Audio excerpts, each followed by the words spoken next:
you are going to want these parts. If you've got a Screaming Eagle Stage 4 131 kit, you are going to want these parts in your bike. There's no doubt about it.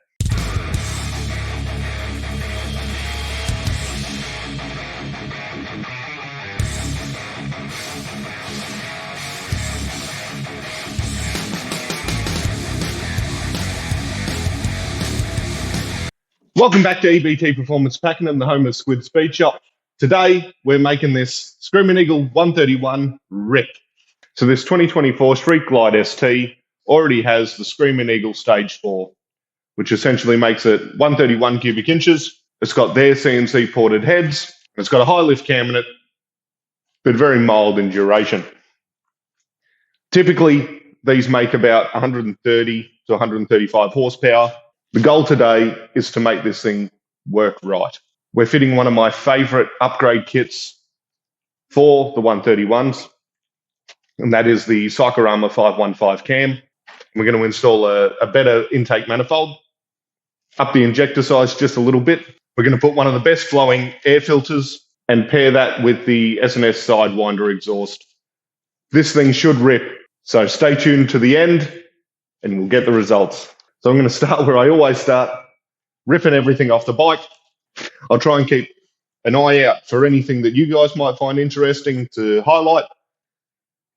But if there is something specific you want to know about, put it in the comments. I don't mind filming it at all. I'm happy to explain everything that I can, the best that I can for you. So what do you want to see? Put it in the comments. So I've just got done on the baseline for this 131. Now, a few caveats. I didn't build this 131 kit and I didn't tune it originally. So I thought I'd better check to see what sort of power it's making. And the best it did, 123 horsepower and 140 foot-pound. And for the ones that I build, that's a little low. To me, the tune isn't there. I'd probably put a better air cleaner on it as well on most of my builds.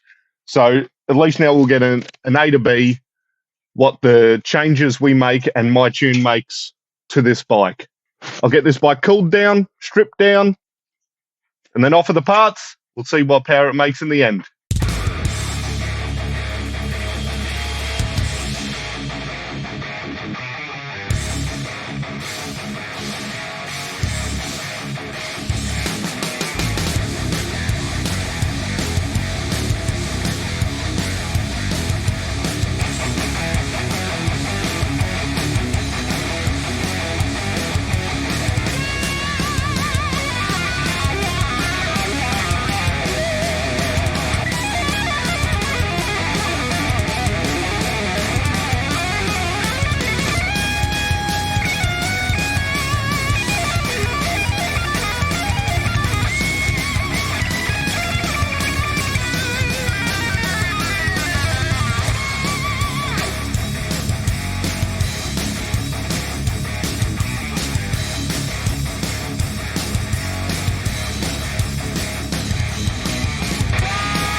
I've taken you off time lapse because this happens in every sort of job.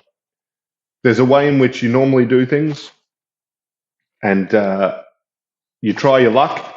So what happened here is removing this 64mm throttle intake and manifold. Usually you can just sneak them out. This one, I can't sneak it out. So my hot tip for you guys to make it smoother for yourselves if you're doing this at home, remove these two bolts, remove your injectors, and then it'll come out, no worries.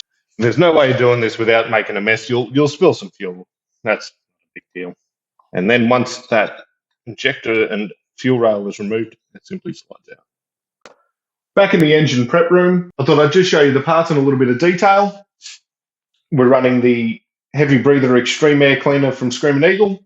Fantastic air cleaner. Flows really great. On the bike, they look a little bit funny. They're a little bit big, but they work really well, so I couldn't recommend them more. We've got the 64mm manifold. This has been ported by APE and Warflow. Quite a nice job.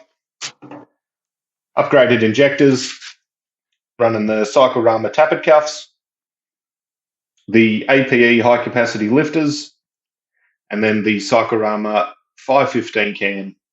Now, the thing that makes this thing special is the duration.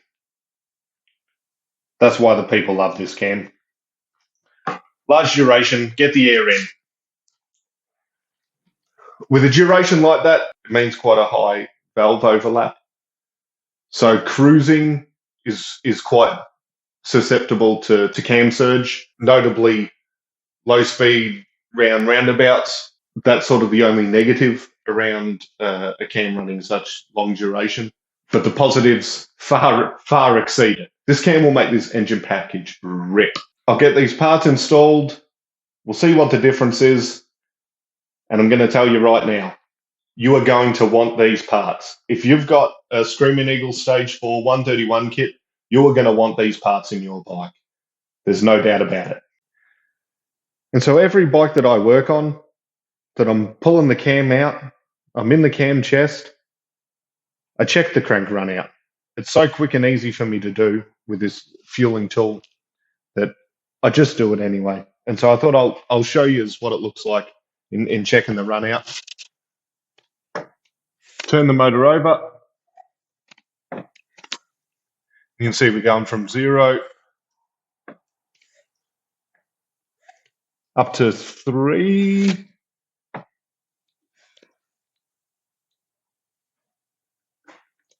Three-thou crank run out, which is pretty damn good. Normally, on average, I see somewhere between 5 and 8 is generally what I see. This one being particularly good. We'll get after it. So now I'm going to get stuck in. I'm going to rip out the inner cam bearing, replace that with the high capacity one supplied in the kit, replace the lifters, the tappet cuffs, new intake manifold. If you want to see how I go about these things, check out my previous videos. In each of them, I highlight different things, and you'll get a better picture. So next time you see me, we'll have this thing running. We'll put on the dyno. How much power is it going to make? Let me know in the comments. All right, we're back in the dyno room. Bike's all put back together.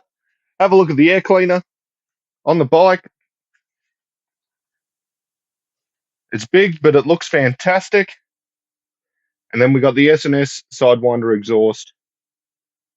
Just a beautiful 2-in-1. Black heat shields. Bike looks amazing.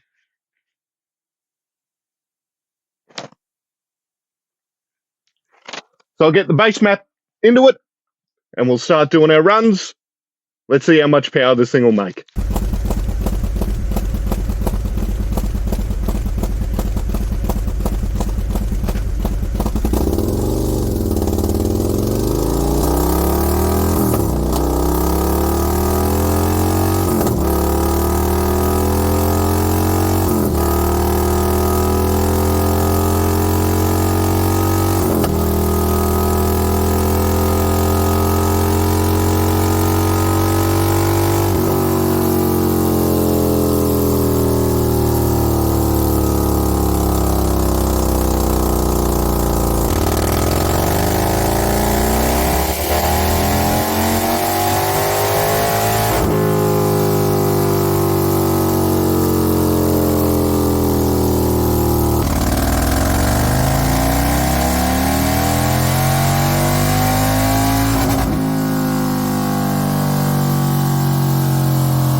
That run you just saw, that's the first run of my dyno session. I haven't even started tuning it yet.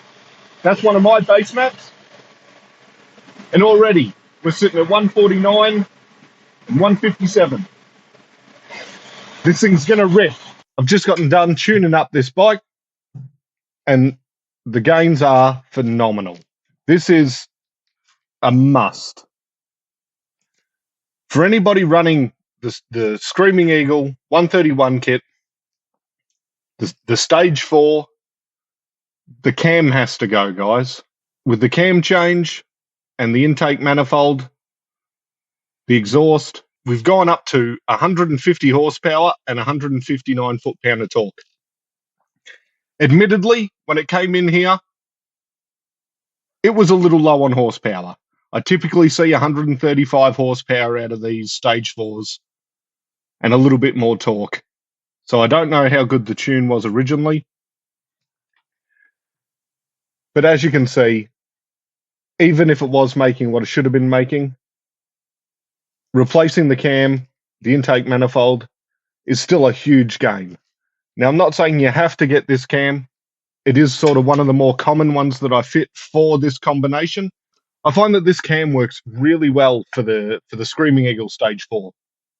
If I had built this out as a 132, if I had worked the heads, I would select a different cam. But for a bolt-in to this package, it works really, really well.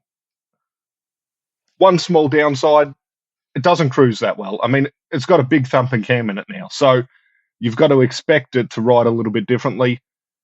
Cruise is slightly jerky, and that's where I have to spend the bulk of my time tuning to try and get this to be as smooth as possible. But even then, you're limited by the cam. But you can't get 150 horsepower out of this package unless there's sacrifices. And for most people, that small sacrifice is way worth it. So if you've got a Screaming Eagle Stage 4, give me a call. Let's get some real power out of it. You won't be disappointed. I appreciate you guys watching. Make sure to like, comment, and subscribe. Share it with your buddies. It really makes a difference to me. Until next week, I'll see you later.